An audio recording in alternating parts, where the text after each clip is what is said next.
हे जगत मां, हे अंबे रानी, यदि नवरात्रों की इस वीडियो को जो भी भक्त सच्चे दिल से लायक करें, उसके घर में अपना स्थान बना लेना, उसकी गरीबी दूर कर देना। जय माता दी लायक जरूर करें।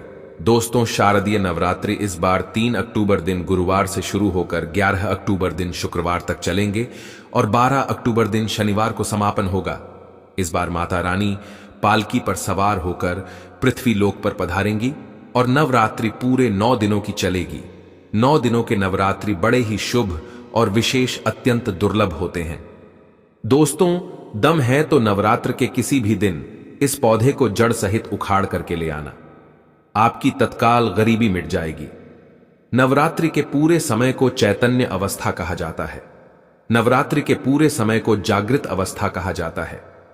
इस समय नवदुर्गा पूर्ण रूप से अपनी शक्ति के साथ जागृत अवस्था में होती है और नव दुर्गा माता हमारे पृथ्वी लोक पर इस धरा पर पूर्ण रूप में आती है। इसलिए मां दुर्गा के आने के कारण 9 दिनों तक हर प्रकार के पेड़ पौधे जीव जंतु में जागृत अवस्था होने के कारण, अर्थात माता के आने के कारण, ये सब जागृत अवस्था में हो जाती है, चैतन्य हो जाते हैं और ये अपना प्रभाव जीतने भी पेड़ पौधे हैं, जड़ी बूटी हैं, ये तत्काल दिखाते हैं। पेड़ पौधे में ऊर्जा होती है, इसलिए पेड़ पौधे हमारे लिए परम पूजनीय है। हमारे हिंदू धर्म में हम पेड़ पौधे की पूजा करते हैं।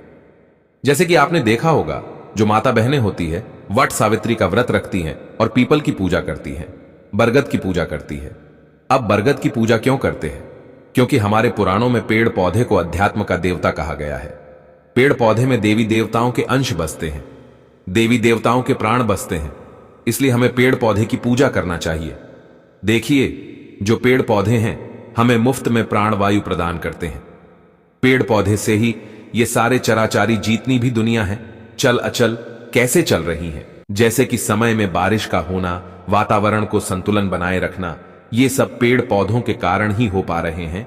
तो नवरात्रि के समय में, रात के समय में ऐसा कौन सा पौधा है जिसे उखाड़ कर लाना है, जिससे आपकी गरीबी तत्काल मिटेगी? मैं आप लोगों को जबरदस्त चमत्कारी पौधा के बारे में बताऊंगा। वीडियो में आगे बताने से पहले, जानकारी बताने से पहले, अगर आज की वीडियो मिस कर दिए तो फिर बाद में आपको रोना पड़ेगा, पछताना पड़ेगा, क्योंकि नवरात्रि पर्व ही एक ऐसा समय होता है जिस समय में पेड़ पौधे जड़ी बूटी पूर्ण रूप से जागृत अवस्था में होती है। मैं हर दिन वीडियो में बताता हूं कि जागृत चीज ही हमेशा प्रभाव दिखाती है। उसमें चैतन्य होना जरूरी है, उसमें प्राण डालना, शक्ति डालना जरूरी होता है। और नवरात्रि के समय में कोई भी पेड़ पौधे लाते हैं तो आपको मंत्र जाप करने की जरूरत नहीं पड़ती, उसे सिद्ध करने की जरूरत नहीं पड़ती। वो पेड़ पौधा स्वयं नवरात्रि के समय में मां नवदुर्गा होने के कारण, नवदुर्गा के पर्व होने के कारण स्वयं सिद्ध हो जाते हैं। बस नवरात्र के समय में ये पेड़ पौधे को आपको अपने घर में लाना चाहिए। तो कौन से ऐसे पौधे हैं जिस पौधे को घर में लाने से व्यक्ति की गरीबी मिटती है, दुर्भाग्य दूर होता? इस वीडियो में मैं आप लोगों को सारी जानकारी आपको बताऊंगा। आइए वीडियो में जानते हैं कौन से पौधों को हम नवरात्रि के समय में लाना चाहिए। प्रथम पौधे है शाहदेवी। अभी मैं आप लोगों को सहदेवी की जानकारी बता रहा हूं, ध्यान से सुनना। अगर अभी तक वीडियो को लाइक नहीं किए तो वीडियो को लाइक जरूर करना। देखिए, शाहदेवी जो है, अगर आप किसी भी प्रकार के, जैसे कि दैविक और शारीरिक किसी भी प्रकार के कष्ट हैं, आप चाहते हैं इससे तत्काल दूर करना, तो राम बाण से भी अमोघ ये तीव्र रूप से काम करते हैं। सहदेवी का पौधा दैहिक, दैविक और भौतिक ये सभी प्रकार के कष्टों को तत्काल दूर करती है। तंत्र शक्ति एवं ध्यान से सुन्न तंत्र शक्ति एवं भौतिक सुखों को प्रदान करने के कारण इस पौधे का नाम देवी पद से प्राप्त मिला है। इसे शाहदेवी कहा जाता है। ये सभी वनस्पतियों की देवी हैं, मां है, इसलिए इस पौधे को शाहदेवी कहा जाता है। आपको समझ में नहीं आ रहा है शाहदेवी का पौधा कैसा होता है, तो आप हमारे वीडियो को देख लीजिए। इस प्रकार से हमारे वीडियो में देख लीजिए। इसी को बोलते हैं शाहदेवी का पौधा। अगर आप गांव में रहते हैं, बहुत आसानी से इस पौधे को देखने को मिल जाते हैं। शहर में रहते हैं तो कई जगह जो बंजर जमीनें रहती हैं, जहां पे खेती वगैरह नहीं होती, वहां पे ये पौधे बिना उगे ही उग जाते हैं। नवरात्रि में आप कहीं पे ग्रामीण इलाकों में रहते हैं, खेती खलियाने में चले जाइए, या फिर जो नहर वगैरह होती हैं, या फिर जो नदी के किनारे होती हैं, वहां पे पौधे बहुत आसानी से मिल जाते हैं। शहर में रहते हैं फिर भी ये ढूंढने से मिल जाते हैं। नदियों के तट पर भी बिना उगे ही उगे होते हैं। तो आइए मैं आप लोगों को इसके लाने के फायदे बताना चाहूंगा और इसे कितना टाइम लाना चाहिए। ये भी मैं आप लोगों को बताऊंगा। तो देखिए, हमारे धर्मशास्त्र कहते हैं तुलसी के साथ गमले में इस पौधे को लगाने से बगल में आप तुलसी के पौधा लगाइए और तुलसी के बगल में गमले के साथ में इस पौधे को लगाइए। और अगर आप तुलसी के साथ इस पौधे को अपने घर में लगा करके पूजा अर्चना करते हैं तो सभी प्रकार के अलौकिक सुखों की प्राप्ति होता है। तुलसी के पौधे के पास लगा देते हैं तो फिर इसके जो प्रभाव है कई गुना बढ़ जाते हैं, क्योंकि इस पौधा को साक्षात मां दुर्गा की स्वरूप कहा जाता है, इसलिए इसे देवी पद प्राप्त है। ये सभी प्रकार की बीमारी को दूर करने में समर्थ है। ये सभी प्रकार के सिद्धियों को देने वाला कहे गए हैं। कभी इसके बारे में आप लोगों को जो पुराणों में जानकारी लिखा है, जैसे कि हमारे वनस्पति इसमें जानकारी लिखे हैं, हमारे तांत्रिक जो बुक है उसमें जानकारी लिखे हैं, उसके बारे में आप लोगों को अच्छी सी वीडियो बना करके बता दूंगा। चलिए मैं आप लोगों को इसके अनगिनत एवं चमत्कारी प्रयोग बताने का प्रयास करूंगा। तो तकिए ये के नीचे इसकी जड़ को रखने से बहुत से लोग, आप में से लोग बोलते हैं ना कि गुरुजी हमें नींद नहीं आती, तो तकिए के नीचे इसके जड़ को रखने से गहरी नींद आती है। या फिर इसको बेड के नीचे इसके पौधे को रखने से आपको बिल्कुल ही गहरी नींद आना शुरू हो जाएगी। अनिद्रा की बीमारी को दूर करने का यह रामबाण पौधा है। इसे हाथ में रख करके कोई भी मंत्र जपते हैं तो जल्दी सिद्धि की प्राप्ति होती है। यहां तक कि भूत भविष्य वर्तमान तक की सिद्धि आप इससे प्राप्त कर सकते हैं मंत्रों के माध्यम से। इसके जड़ का तिलक लगाने से यह हमारे शरीर में सम्मोहन शक्ति को बढ़ाता है। अगर आप किसी को वशीकरण करना चाहते हैं, अगर आप कोई बड़े पद में हैं, आप चाहते हैं कि सब लोग आपको देख करके मोहित हो जाए, या फिर आप प्रवचन करते हैं, आप चाहते हैं कि आपकी बात हर कोई सुने, तो इनके तिलक लगा करके आप जो है सभा में जाइए। लोग आपके तरफ मोहित हो जाएंगे, आप ही को देखेंगे, आपकी बात को मानेंगे, यानी आपके बंधन में बंध जाएंगे। हमारे धर्मशास्त्र कहते हैं, कौन से धर्मशास्त्र? जैसे वनस्पति शास्त्र है, इसमें लिखा है कमर में बांध करके, अगर इसे कमर में बांध लिए जाए, लाल कलर की कपड़े में लपेट करके और संबंध बनाया जाए तो ये वीर्य का स्तंभंध करता है। तिजोरी में भी इसको रखने से धन की बढ़ोतरी होता है।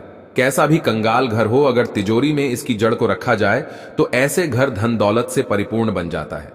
और आप सभी दर्शकों को बताना चाहूंगा, इस पौधे को घर में लगाने से तंत्र मंत्र शक्ति नहीं लगती। इसकी जड़ मुख में रखने से अदृश्य शक्ति दिखाई देती है।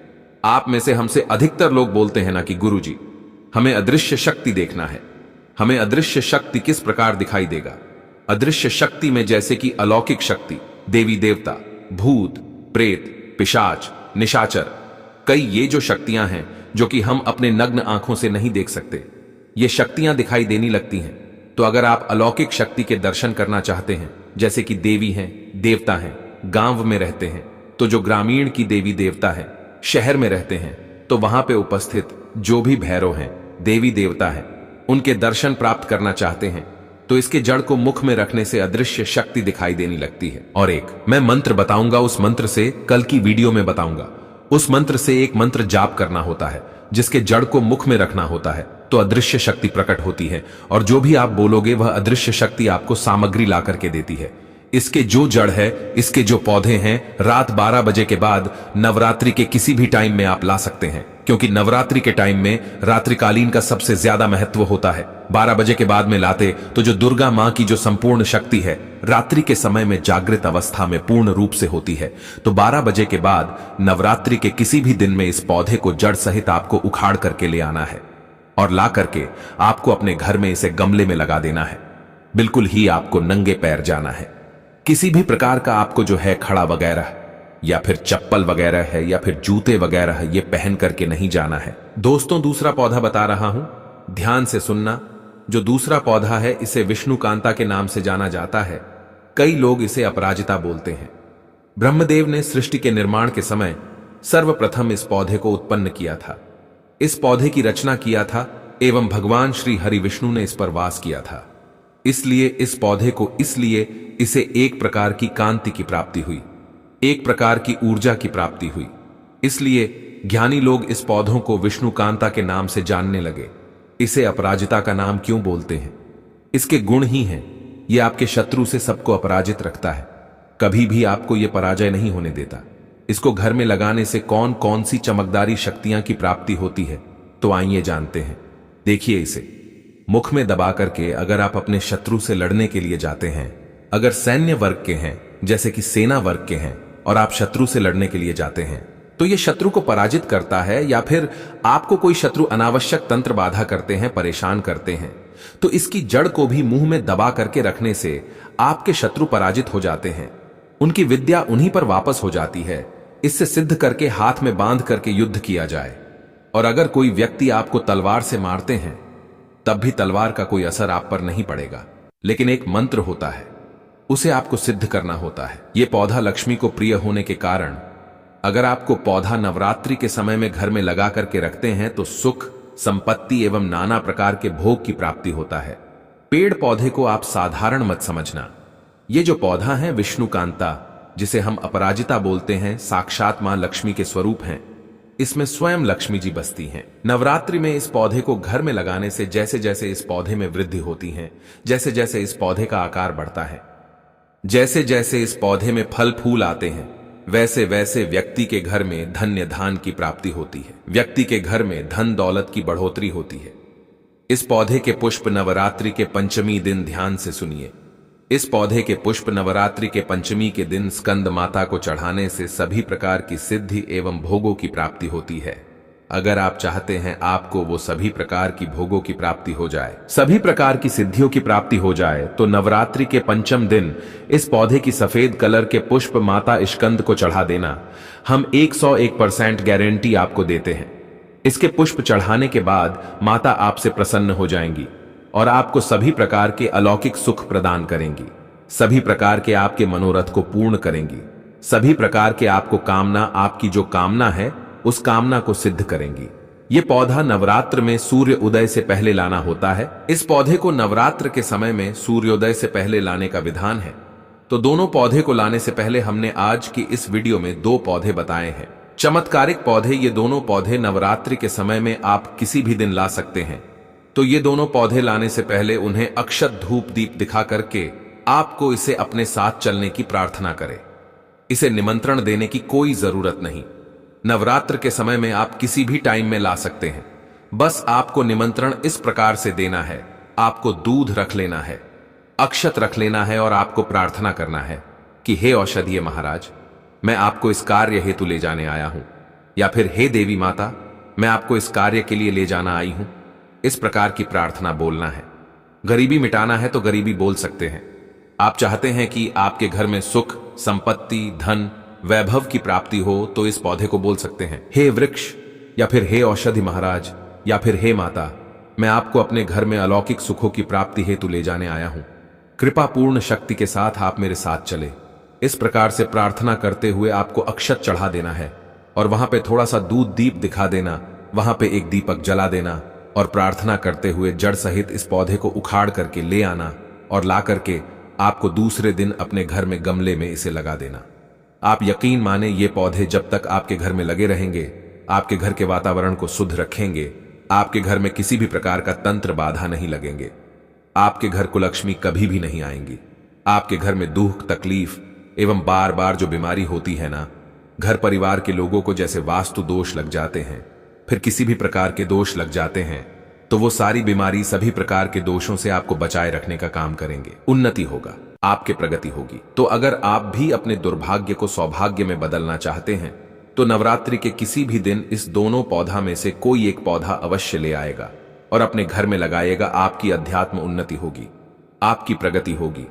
हे माता वैष्णो, हे माता रानी, यदि इस जड़ को कोई भी अपने घर लेकर आए तो उस पर अपनी कृपा बनाए रखना। इस जड़ का चमत्कारिक रूप उसे दिखा देना। लाइक जरूर करें। जय माता दी, जय माता रानी। मां आपका कल्याण करें, आपको धनवान बनाए रखें।